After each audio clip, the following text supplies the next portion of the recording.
कांग्रेस हमारे देश की सबसे बड़ी पॉलिटिशियन पार्टी में से एक। लेकिन क्या आप कांग्रेस का निर्माण कैसे हुआ ये जानते हैं? क्या आप ये जानते हैं कि कांग्रेस की स्थापना कब और किस मकसद से की गई है? नमस्कार, पॉलिटिक्स ऑफ इंडिया इस यूट्यूब चैनल में आप सभी का स्वागत है। दोस्तों, अगर आप हमारे नए दर्शक हैं तो कृपया हमारे पॉलिटिकल इंडिया इस यूट्यूब चैनल को सब्सक्राइब करें, वीडियो को लाइक करें, शेयर करें। तो चलिए शुरू करते हैं आज के एपिसोड को। दोस्तों, हमारे देश की स्वतंत्रता के लिए अंग्रेज सरकार के विरुद्ध लड़ाई लड़ने वाली भारतीय राष्ट्रीय कांग्रेस नामक राजनीतिक संगठन की स्थापना एक अंग्रेज के हाथों हुई थी। जी हाँ, 28 दिसंबर 1885 को इसकी स्थापना के लिए देश भर से मुंबई पहुंचे तमाम प्रतिनिधियों के स्वागतार्थ A.O. ह्यूम के साथ ब्रिटिश शासन के 28 प्रशासनिक अधिकारी भी मौजूद थे। कांग्रेस की स्थापना करने वाला A.O. ह्यूम ये ब्रिटिश प्रशासनिक अधिकारी बहुत ही क्रूर था, जो सन 1857 में उत्तर प्रदेश के इटावा जिले का डिप्टी कमिश्नर हुआ करता था। सन 1857 के प्रथम स्वतंत्रता संग्राम की भीषण आक्रामकता के दौरान अपनी जान बचाने के लिए स्त्री वेश धारण कर जैसे तैसे ये भाग खड़ा हुआ था। A.O. ह्यूम ये अधिकारी इतना क्रूर था कि 6 महीने बाद आगरा से दोबारा इटावा लौटने पर 131 विद्रोहियों को फांसी पर लटका दिया। बाद में ब्रिटिश सरकार की नौकरी से सेवानिवृत्ति के 3 साल बाद एलन ऑक्टेवियन ह्यूम नामक यही अंग्रेज प्रशासक भारतीयों के लिए परिश्रम पूर्वक एक राजनीतिक संगठन की स्थापना कर वर्षों तक उसका महासचिव बना रहा। ये कोई सामान्य घटना नहीं थी।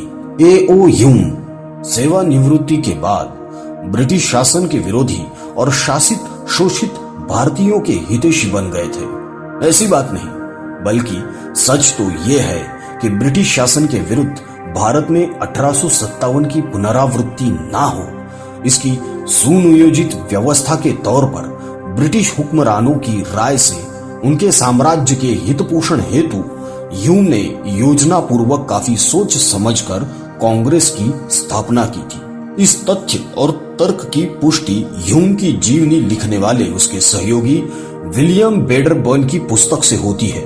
वेडरबर्न ने लिखा है, सेवानिवृत्ति से पूर्व ह्यूम को विभिन्न स्रोतों से ऐसी प्रामाणिक जानकारियां मिल गई थी कि भारत में अंग्रेजी शासन के विरुद्ध फिर से भयानक स्थितियां उत्पन्न हो सकती हैं। वे प्रमाण जिनसे उसे भीषण खतरनाक भय का ज्ञान हुआ था। उसे यह ज्ञात हुआ कि आम लोग असंतोष की भावना से उबल रहे हैं, जिन्हें तत्कालीन परिस्थिति में ऐसा विश्वास होने लगा था कि उन्हें शासन के विरुद्ध कुछ करना चाहिए। ह्यूम ने यह महसूस किया कि भारतीयों के उस असंतोष को भीतर ही भीतर सुलगने नहीं देना चाहिए, बल्कि उसे शांतिपूर्वक विसर्जित हो जाने के लिए एक सेफ्टी वाल्व का निर्माण करना है। महान स्वतंत्रता सेनानी लाला लजपत राय ने भी कांग्रेस की स्थापना की पृष्ठभूमि और ह्यूम की तत्संबंधी मंशा के संबंध में इस तथ्य को और स्पष्ट कर दिया कि भारत में उभर रहे राष्ट्रवाद के संभावित परिणामों से घबराकर ब्रिटिश हुक्मरानों ने ह्यूम के हाथों कांग्रेस नामक अखिल भारतीय संगठन की स्थापना कराई, ताकि राष्ट्रीयता के उभार को ब्रिटिश साम्राज्य का विरोधी होने के बजाय सहयोगी बना लिया जाए। उन्होंने साफ लिखा भी है, कांग्रेस की स्थापना डफरिन के दिमाग की उपज थी। यहाँ यह भी गौरतलब है कि कांग्रेस की स्थापना के पहले से ही ब्रिटिश शासन विरोधी राष्ट्रीयता आकार लेने लगी थी, जो 1857 में कुचल दिए जाने के बावजूद साधु संतों द्वारा किए जा रहे जनजागरण से व्यापक होती जा रही थी। स्वामी दयानंद सरस्वती का आर्य समाज अंग्रेजी शासन, शिक्षण और ईसाई धर्मांतरण के विरुद्ध मोर्चा खोल चुका था। ह्यूम के जीवनीकार वेडरबर्न ने आगे जो लिखा है, उससे इस सत्य की पुष्टि होती है कि ब्रिटिश शासन के प्रति असंतोष के कारण पुनः विद्रोह की भावना फैलती जा रही थी। वेडरबर्न, जो कांग्रेस के अध्यक्ष भी रहे हैं, लिखते हैं कि ब्रिटिश शासन के विरुद्ध देश भर में साधु महात्मा इस प्रकार के असंतोष को फैलाने में सक्रिय थे। देखिए, वेडरबर्न की पंक्तियों का यह अनुवाद कुछ धर्मगुरु यानी साधु महात्मा जो ह्यूम के संपर्क में आए थे, यह कहते थे कि उन जैसे लोगों जिनकी सरकार तक पहुंच है उनकी तरफ से सुधार और आम शिकायत को लेकर कुछ किया जाना चाहिए, अन्यथा बहुत भीषण व भयंकर उपद्रव खड़े हो जाएंगे।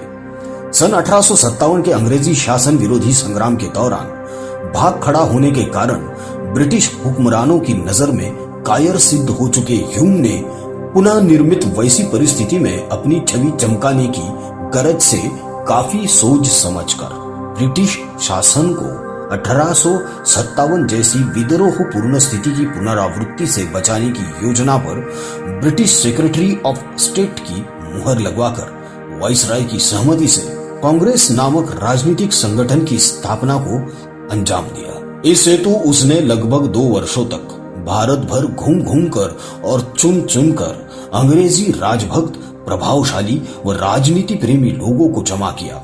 27 दिसंबर 1885 को उन सबको अगले दिन शुरू होने वाली सभा में शामिल होने के लिए बंबई बुलाया गया, जहां उसके सहयोगी वही विलियम बेडर वन तथा न्यायाधीश जार्डाइन एवं कर्नल फिलिप्स और प्रोफेसर वर्ड्सवर्थ आदि उनके स्वागत के लिए पहले से मौजूद थे। बंबई सहित देश के प्रांतों से कुल 72 लोग दूसरे दिन 28 दिसंबर 1885 को गोकुलदास तेजपाल संस्कृत कॉलेज के भवन में आयोजित सभा में शामिल हुए। उनके अलावा ब्रिटिश शासन के वे 28 अधिकारी भी वहां मौजूद थे, जिनके समक्ष 12 बजे दिन को इंडियन नेशनल कांग्रेस नामक संगठन की स्थापना को ह्यूम ने अंतिम रूप दिया। ईसाई बन चुके कलकत्ता के प्रसिद्ध सरकारी वकील व्योमेश चंद्र बैनर्जी को उस नवगठित कांग्रेस का अध्यक्ष बनाया गया, जबकि A.O. ह्यूम ने खुद उसका स्वयंभू महासचिव बनना स्वीकार किया।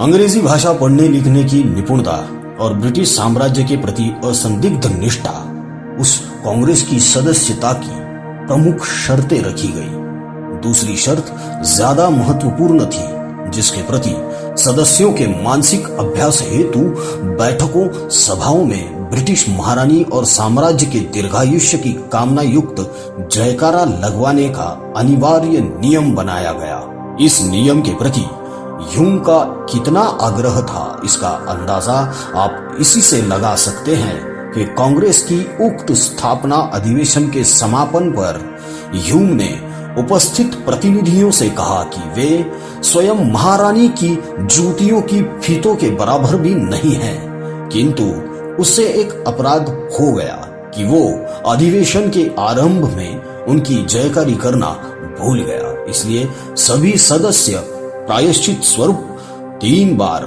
महारानी विक्टोरिया की जय बोले, ऐसा आग्रह उसने किया। सारे लोग ऐसा ही बोले, लेकिन ह्यूम इतने से भी अपराध मुक्त हुआ नहीं। इसलिए उसने 3 का 3 गुना अर्थात 9 बार और फिर उसका भी 3 गुना यानी 27 बार लोगों से महारानी की जय बुलवाया।